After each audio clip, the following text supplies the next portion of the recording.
The massive alien ship appeared on a quiet Tuesday morning. It came without warning, sliding into Earth's orbit like a silver needle threading through black fabric. Around the world, military bases went on high alert. Fighter jets scrambled into the sky, and missile systems locked onto the strange vessel. Captain Dae-ho Kim stood at the United Nations emergency meeting, his hand steady despite the weight of the moment. As Earth's top diplomatic officer, he had trained for first contact scenarios, but nothing could have truly prepared him for this day. "The vessel has made no aggressive moves," he reported to the gathered world leaders. "They're broadcasting a message on all frequencies. It's in perfect English." The message was simple: "We come in peace. We are the Galactic Council. Earth faces great danger. We wish to help." Within hours, Dae-ho found himself aboard a shuttle heading toward the alien ship. With him were 5 other delegates from Earth's major powers. The shuttle ride was silent, each person lost in their own thoughts about what this meeting could mean for humanity. The alien ship's landing bay was massive, large enough to hold several aircraft carriers. The walls shimmered with a faint blue light that seemed to pulse like a heartbeat. As they stepped out of the shuttle, Dae-ho noticed something odd. The gravity felt exactly like Earth's. Their welcoming party consisted of 3 beings. 2 were tall and slender, with pale blue skin and large dark eyes. The third was shorter, more muscular, with reddish scales and 4 arms. All 3 wore simple white robes with strange symbols that seemed to shift and change. "Welcome, humans," the tallest blue being spoke, its voice surprisingly warm and natural. "I am First Speaker Elia. We have watched your world for a very long time." Dae-ho stepped forward, bowing slightly. "On behalf of Earth, we thank you for this peaceful contact. But you mentioned danger in your message. What danger threatens our world?" The scaled being moved forward, its 4 hands making complex gestures as it spoke. "The Syndicate comes. They are destroyers, consumers of worlds. They have already taken 12 systems in this sector alone."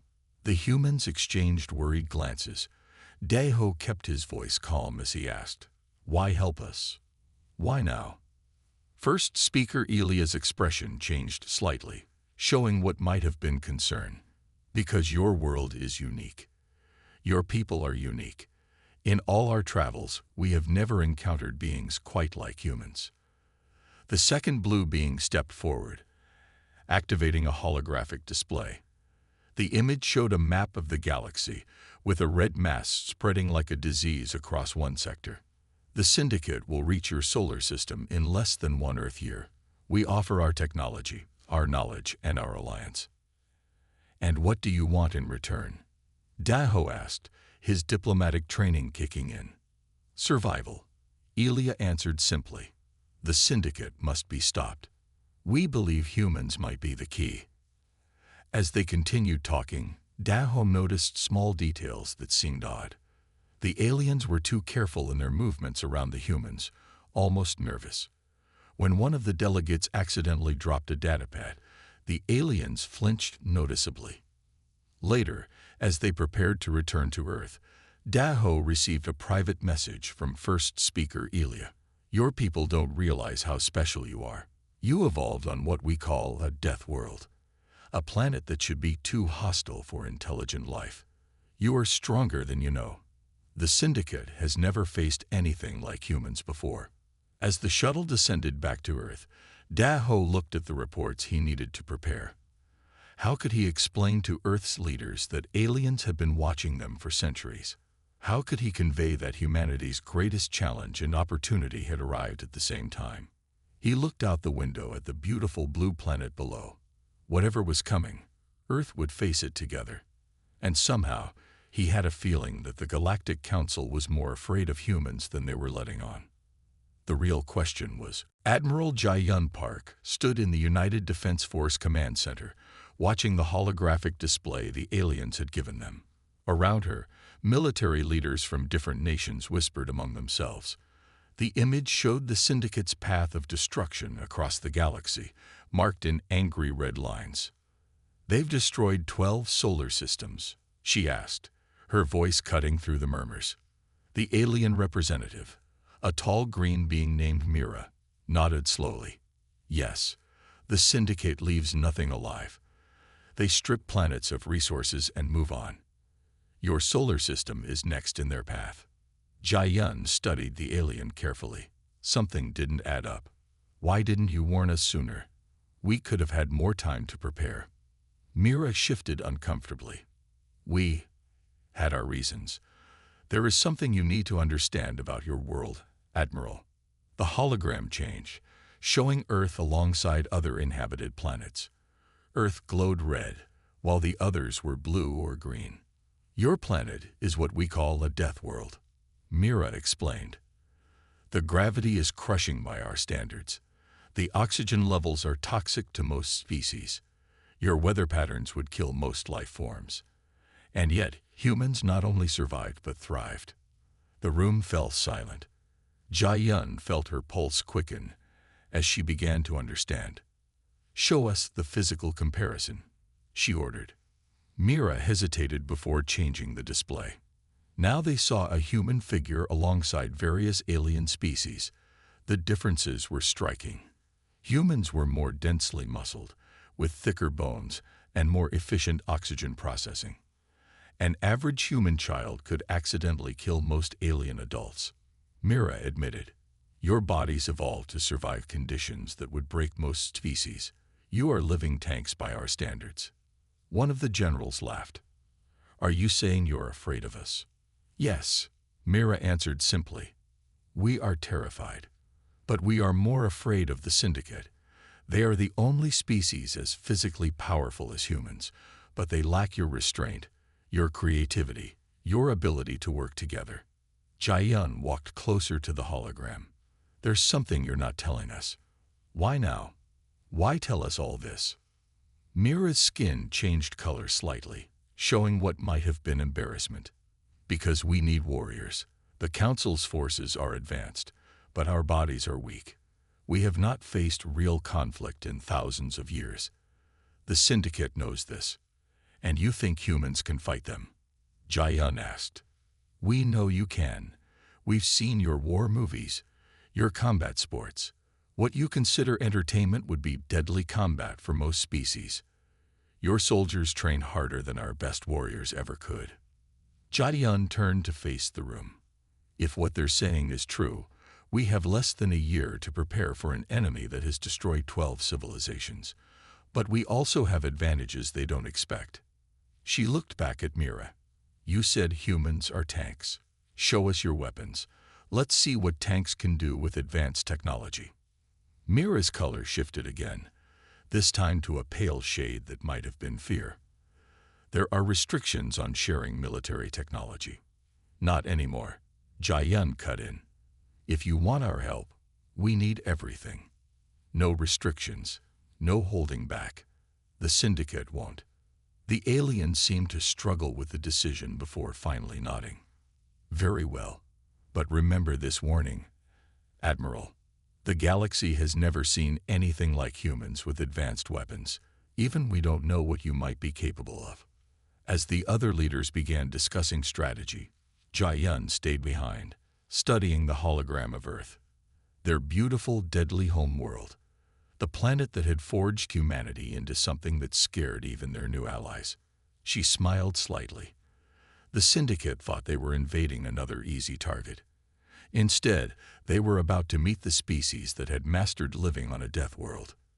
They were about to meet humanity. Dr. Han Sol Lee couldn't believe what he was seeing. The alien weapon in his lab was meant to be one of the most advanced in the galaxy. But something strange happened when his team tested it. "Run the test again," he ordered, watching through the safety glass. A young soldier picked up the alien rifle, aimed at the target, and fired. The weapon's power readings jumped much higher than they had for the alien instructors. "That's impossible," the alien tech advisor said, his purple skin turning pale. "The weapon is working at 180% of its normal power." Han Sol smiled. "Not impossible, just unexpected. It's responding to the soldier's stronger grip and steady hands, Our physical strength is actually improving the weapon's performance. The next few weeks were a blur of activity. Earth's military bases transformed into testing grounds for alien technology. Soldiers learned to fly ships designed for beings with 4 arms. Engineers modified alien armor to handle Earth's gravity. And everywhere, humans were breaking the expected limits of the equipment. In his main lab, Han Solo worked day and night. His team had discovered that human endurance and reaction speed were perfect for space combat. While other species tired quickly, humans could maintain focus for hours. Their brains processed information faster in crisis situations. Dr. Lee, one of his assistants, rushed in. The space radar picked up something. Syndicate scout ships just entered the solar system. Han Solo rushed to the command center. Admiral Jae-yun Park was already there, studying the large screen. 3 red dots moved slowly past Neptune. "How ready are we?" she asked without turning around. "The first fleet is combat ready," Han Solo reported. "We've modified the ships for human pilots. The weapons are working better than expected." But what? "We've only had 3 months to learn alien technology. The Syndicate has used it for years." Jae-yun finally turned to face him. "True, but they've never seen what happens when humans use it. Show me the combat simulator results." Han Solo brought up the data on a nearby screen. It showed dozens of practice battles. In each one, human pilots had performed far better than the alien instructors expected. "Our pilots are learning faster than any species in Council records," he explained. "The alien ships weren't designed for our reaction speeds. We're pushing them to their limits." And the weapons upgrades. Even better news. Han Solo pulled up another file. "When humans use them, the weapons work better than their original design. We think it's because we're stronger and can handle more recoil. We've already started modifying them to take advantage of this." Suddenly, alarms blared through the base. Everyone looked up at the main screen. The 3 red dots had changed course. They were heading toward Earth. "How long until they get here?" Jae-yun asked. 6 hours, someone answered. "Dr. Lee, is the first fleet really ready?" Han Solo looked at his data, then at the approaching enemy ships. "They'll have to be. But Admiral, there's something else you should know." He showed her one last piece of data. "The Syndicate ships are built for beings as strong as humans, but they've never fought anyone who can match their strength and think creatively. Their tactics are always the same, direct and brutal." Jae-yun's eyes lit up with understanding. "And we've been training our pilots to be unpredictable." "Exactly. They're expecting weak prey. Instead, they're going to meet predators who've learned to use their own weapons." The Admiral turned to her communications officer. "Alert all bases. Begin Operation First Strike. And get Commander Tae-won Choi up here. His fleet launches in 3 hours." As the base erupted into activity, Han Solo watched the enemy ships on the screen. The Syndicate thought they were hunting easy targets. They didn't know they were about to face humans who had mastered their technology in record time. The real test was about to begin. Commander Tae-won Choi sat in the captain's chair of the Earth's first space battleship, the EDF Thunder. The ship had been a gift from the Galactic Council, but humans had changed it so much it was barely recognizable. His crew worked quietly at their stations, each focused on their tasks. "Enemy ships approaching Mars orbit," his sensor officer reported. 3 Syndicate scout vessels, heavy class. Tae-won nodded. Behind his ship, 20 more human-crewed vessels waited in formation. They hid in the shadow of Earth's moon, ready for their first real space battle. "Remember your training," he said over the fleet channel. "They're stronger than Council aliens, but they've never fought humans before. Let's show them why that was a mistake." The Syndicate ships appeared on their main screen. They were ugly things, covered in sharp angles and weapon ports. Each one was 3 times the size of the human vessels. "They're scanning the system," his communications officer said. "They haven't spotted us yet." Tae-won smiled. The aliens thought their sensors were the best in the galaxy. But Dr. Lee's team had found a way to hide ships in the moon's radiation shadow. Another human innovation that no one had thought of before.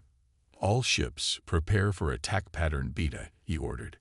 Remember, they expect everyone to be afraid of them. They don't know what we can do. The Syndicate ships moved closer to Earth. Suddenly, one of them turned toward the moon. They've detected something. The sensor officer shouted. All ships, execute beta now. Taiwan commanded. The human fleet burst from behind the moon, but not in a normal attack formation. Instead, each ship spun and rolled in a different direction, making them almost impossible to target. It was a battle maneuver based on Earth fighter jet tactics, something the Syndicate had never seen. The enemy ships tried to respond, but they were too slow. Their weapons were powerful, but moved in straight lines, easy for the agile human pilots to dodge. The Thunder shook as it fired its main guns, the weapons enhanced by human engineering to hit harder than their designers thought possible. Direct hit on the lead ship. Someone cheered. But the Syndicate vessels were tough. The damaged ship turned and fired back, its beam weapon slicing through two human ships like paper. Davis and Rodriguez are gone, the comm officer reported, his voice shaking. Their crews didn't make it. Taiwan gripped his chair tighter. All ships, switch to pattern Gamma. Don't let them use their main guns again. The human fleet split into pairs, each team attacking from a different angle. It was chaos, but controlled chaos. While Syndicate ships tried to target one group, others would slip through their defenses. Their shields are failing. The weapons officer reported. The enhanced weapons are too much for them. Taiwan watched as his fleet tore into the enemy ships. The Syndicate tried to retreat, but human pilots were faster, their reactions quicker. Within minutes, all three enemy ships were drifting in space, their weapons silent. Boarding teams ready, his tactical officer reported. But sir, we're getting life signs from the wreckage. Some of them survived. Take them prisoner, Taiwan ordered. The council will want to question them. As rescue and boarding operations began, Taiwan looked at the casualty reports. 5 human ships destroyed, 48 crew members lost. The victory had cost them dearly, but they had proven something important. Humans could not only fight the Syndicate, they could win. His fleet had just destroyed 3 ships that had terrorized the galaxy. Send word to Earth, he ordered. First engagement successful, but tell them to hurry with the rest of the fleet. The Syndicate will send more ships when these don't return. And next time, they'll know what they're facing. He looked at the wrecked enemy ships on his screen. The real war was just beginning. Major Yu Jin Kang watched as the alien soldiers tried to lift the modified weapon. Even the strongest among them struggled with its weight. The weapon had been adjusted for human strength, and now most aliens couldn't even hold it properly. Perhaps we should make 2 versions, she suggested to the alien commander, a tall blue-skinned being named Tix. 1 for humans, and 1 for your troops. No, Tix said firmly. We need to learn to work with human equipment. The Syndicate is pushing deeper into Council space. We don't have time for separate gear. News of the human victory over the Syndicate scout ships had spread quickly through the galaxy. Now, alien military leaders came to Earth daily, asking for training and help. The Galactic Council had officially offered Earth full membership, something that usually took centuries to achieve. Yu Jin led the new joint training program. Her job was to teach alien soldiers how to fight alongside humans. It wasn't easy. Most aliens were physically weaker but had other advantages. Some could see in the dark, others could sense danger before it happened, and a few could even read simple thoughts. Watch this, she said to Tix. She picked up the heavy weapon easily, showing the proper stance. Your soldiers are trying to copy human movements exactly. Instead, they should adapt the techniques to their own strengths. She called forward a small 4-armed alien soldier. You have twice as many arms as me. Use them all to balance the weapon. Create your own style. The alien tried again, this time using all 4 arms to distribute the weight. Suddenly, The awkward movement became smooth and natural. Excellent. Yujin smiled. See, we don't all need to fight the same way. We just need to fight together. Later that day, she sat in a meeting with Earth's military command. Admiral Jae-yun Park was showing reports from across the galaxy. The Syndicate has conquered 3 more systems, Jae-yun announced, but they're avoiding Earth's sector completely. Our victory scared them. Not for long, someone said. They'll be back with a bigger fleet. That's why we need these joint forces. Yujin spoke up. Humans are strong, but our alien allies have abilities we don't. Together, we're stronger than either of us alone. She showed videos of the joint training exercises, alien soldiers using modified human weapons, humans learning to work with alien technology, teams of different species working together, each using their unique strengths. There's something else, Admiral Park said quietly. Some council members are worried. They say we're learning too fast, becoming too powerful. The room fell silent. Everyone knew what that meant. Some aliens were starting to fear humans more than the Syndicate. Let them worry, Yujin said firmly. We're not the enemy. We're the allies they need right now. Just then, emergency alarms blared through the base. A young officer rushed into the room. Multiple Syndicate fleets detected, he reported. They're attacking Council worlds in 3 sectors at once. Admiral Park stood up. How many ships? Hundreds, maybe thousands. They're launching their big offensive. Yujin looked at her training videos, then at the worried faces around her.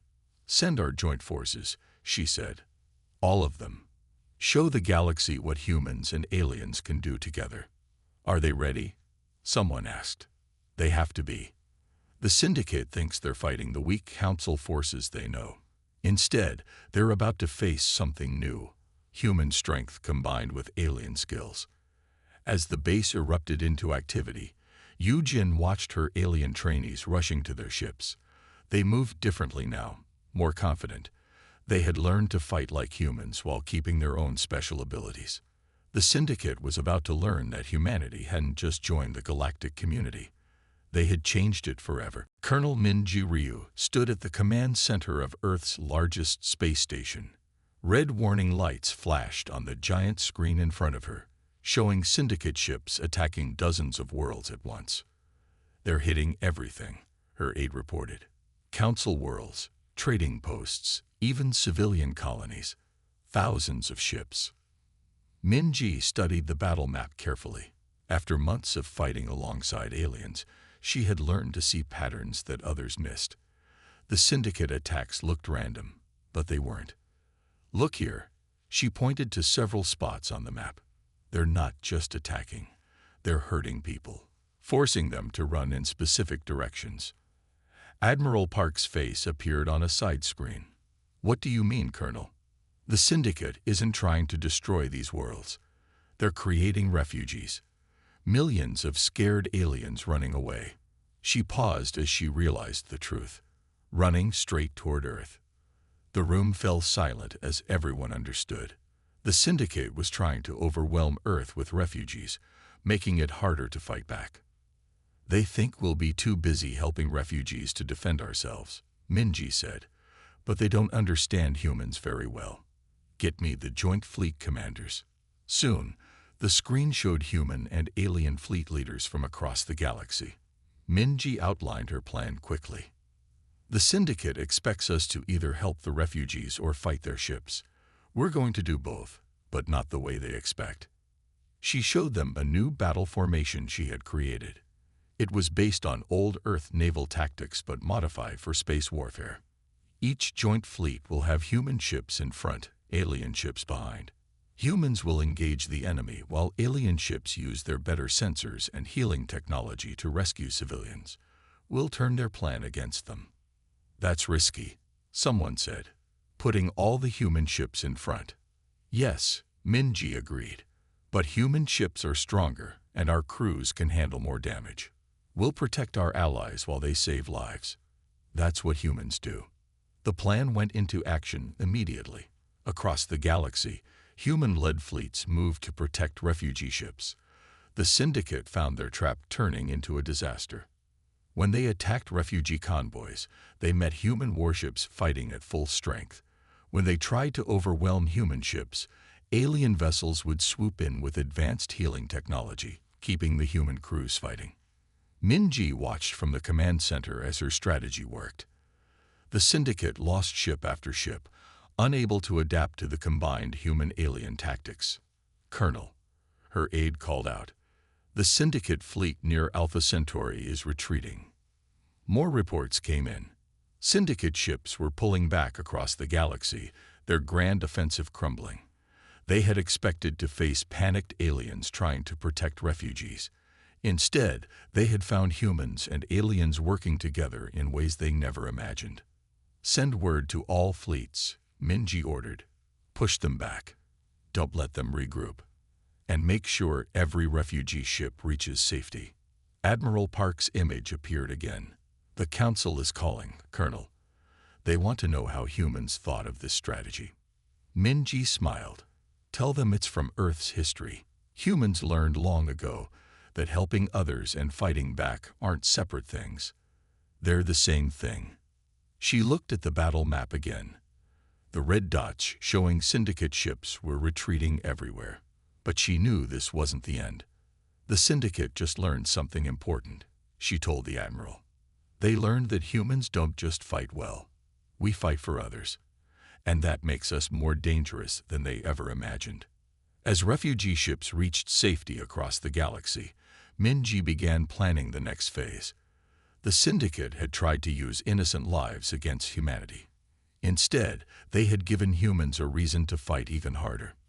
The war had reached its turning point. General Sunwoo Park didn't like secrets.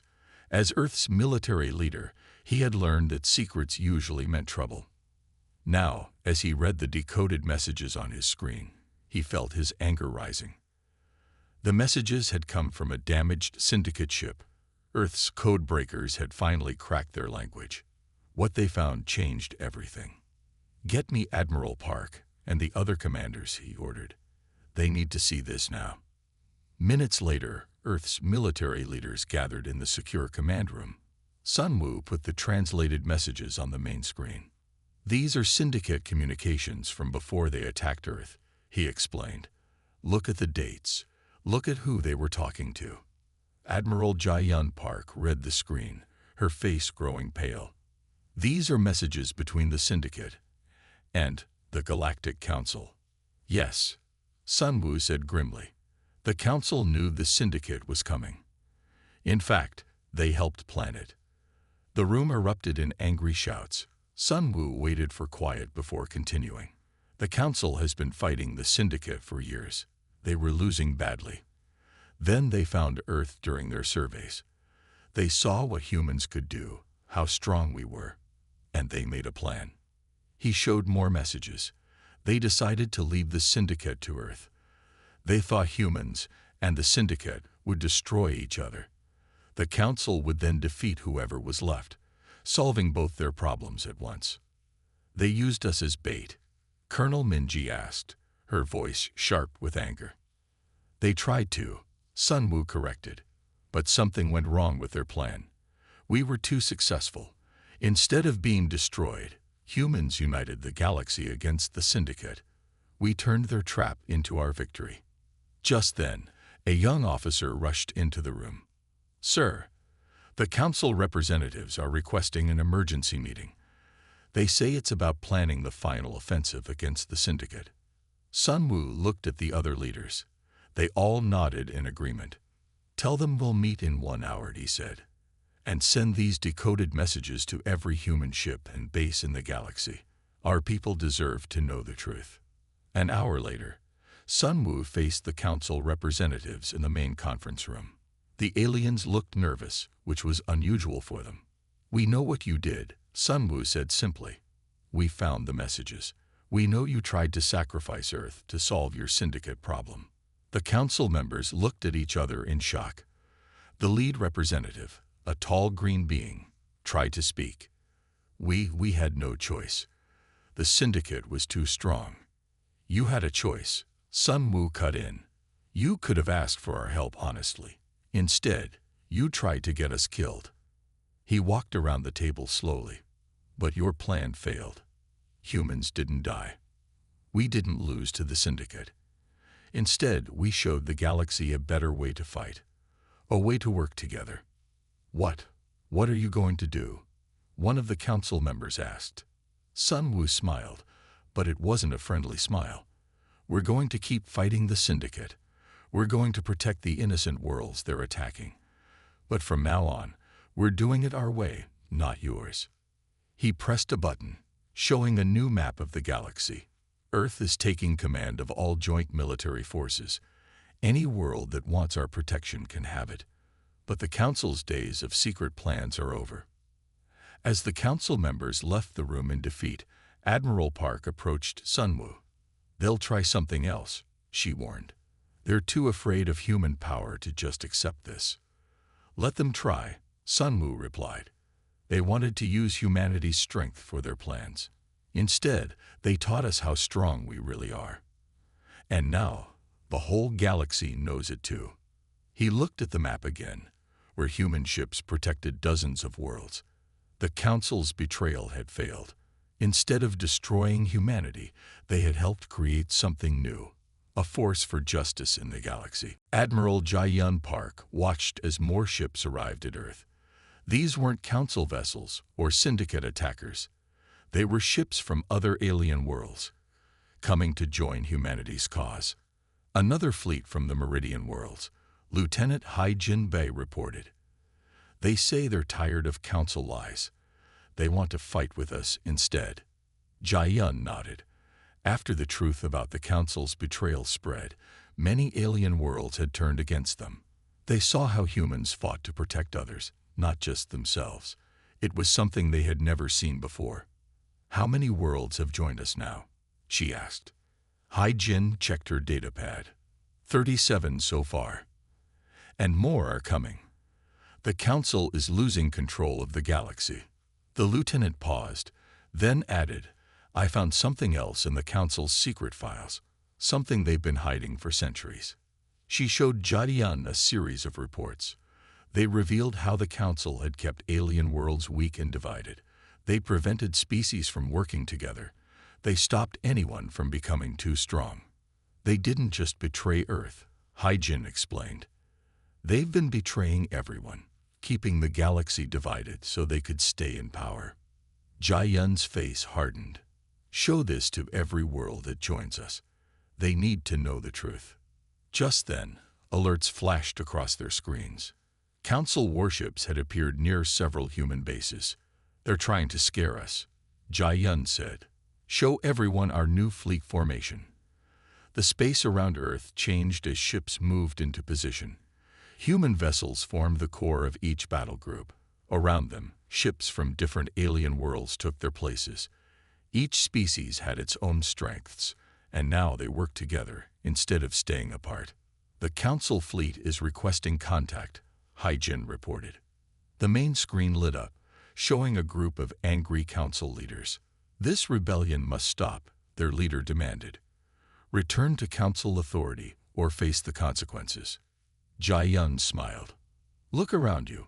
The galaxy is changing. Your time of keeping everyone afraid and divided is over. You don't understand what you're doing, the Council leader warned. Without our control, there will be chaos. No, Jiayun replied firmly.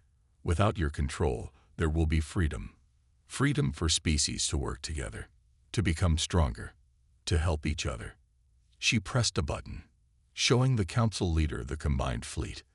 This is what happens when you don't keep everyone afraid of each other. We become stronger together. Suddenly, new alarms sounded. Syndicate ships had appeared in multiple sectors. They're attacking Council worlds, Hai Jin reported.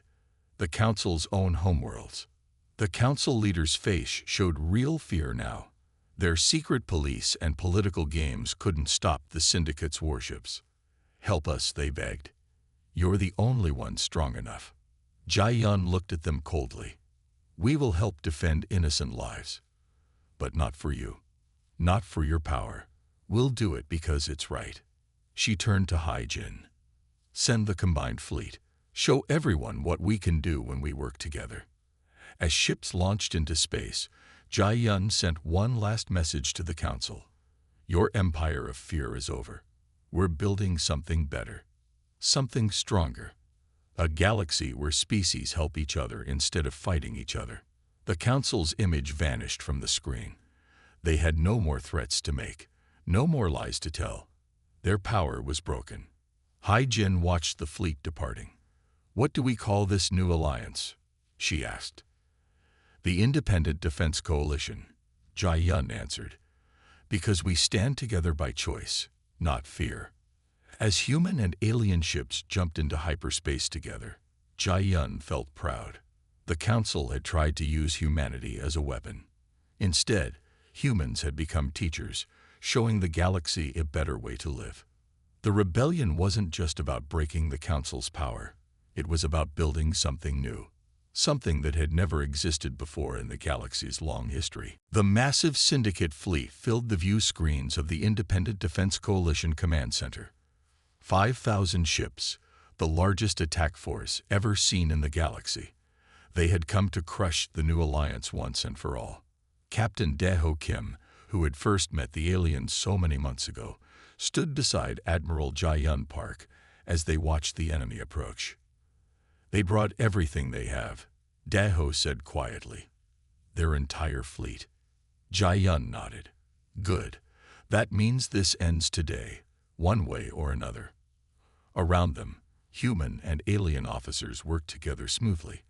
What had once seemed impossible was now natural. Species that the Council had kept apart for centuries now fought as one. Coalition fleet is in position, Colonel Minji reported. Every ship is ready. Every crew knows what to do. The Coalition fleet was smaller than the Syndicate's, but it had something the enemy didn't understand. Unity. Humans had taught their allies to work together, to combine their different strengths. Each species did what it did best, supporting the others. Send the message, Jai-Yun ordered. Daeho stepped forward to do what he did best. Talk. His image was broadcast to every ship in both fleets. Attention Syndicate forces, you've spent years thinking the galaxy was weak. The Council helped you believe that. But look around you now. Look at what happens when we stand together. The Coalition fleet moved into view. Human ships flew beside alien vessels that had once feared them. Species that had never trusted each other now protected one another. This is your only warning, Daeho continued. Retreat now, or face all of us. Not as separate worlds you can bully. As one united force. The Syndicate's answer came in the form of weapons fire. Their entire fleet attacked at once, expecting to overwhelm the Coalition with brute force. But this wasn't like their other battles. When they attacked human ships, alien vessels with special shields protected them. When they tried to jam communications, other alien allies kept everyone connected. And when they faced human weapons, they found them stronger than ever, improved by alien technology. They're breaking formation. Someone shouted. Their attacks aren't working. Jai-Yun smiled. Now, show them what real unity looks like. The Coalition fleet moved like one body, using tactics that Colonel Minji had created. Human strength combined with alien speed. Earth weapons powered by alien energy. Different species working together in ways the Syndicate couldn't counter. The battle was massive but quick. The Syndicate's brute force couldn't match the Coalition's teamwork. Their ships began to retreat, then flee in panic. Should we pursue? Minji asked. No, Jai-Yun decided. They learned their lesson. Let them run. Let them tell others what happened here. As the Syndicate fleet disappeared into space, the Coalition ships began rescue operations. They helped damaged vessels, saved crew members, and proved that their alliance was about more than just fighting. Later, in the Council's grand meeting chamber, Daeho stood before representatives from across the galaxy. The Council members who had once plotted against Earth now sat in silence. The Syndicate is defeated, he announced. But that's not why we're here. We're here to give a warning. not just to the Syndicate, to anyone who thinks they can rule through fear and division. He looked at the council members as he spoke. Earth doesn't want to control the galaxy. We don't want to rule anyone. But we will protect everyone. Not through fear like you did, but through unity. Through trust. Through working together. Admiral Park stepped forward. The galaxy doesn't need a council that keeps everyone weak and afraid. It needs an alliance that makes everyone stronger. That's what humans do. We don't conquer. We connect. We don't dominate. We defend. As they left the chamber, Daho looked back at the council one last time. Remember this day, he said. This is humanity's ultimate warning to the galaxy. Don't threaten us or our allies. Because we won't fight alone. We'll fight together. And together, we can't be beaten. The coalition ships returned to their worlds that day, not as conquerors, but as protectors. Humanity had changed the galaxy forever, not through force, but through something stronger, the power of unity.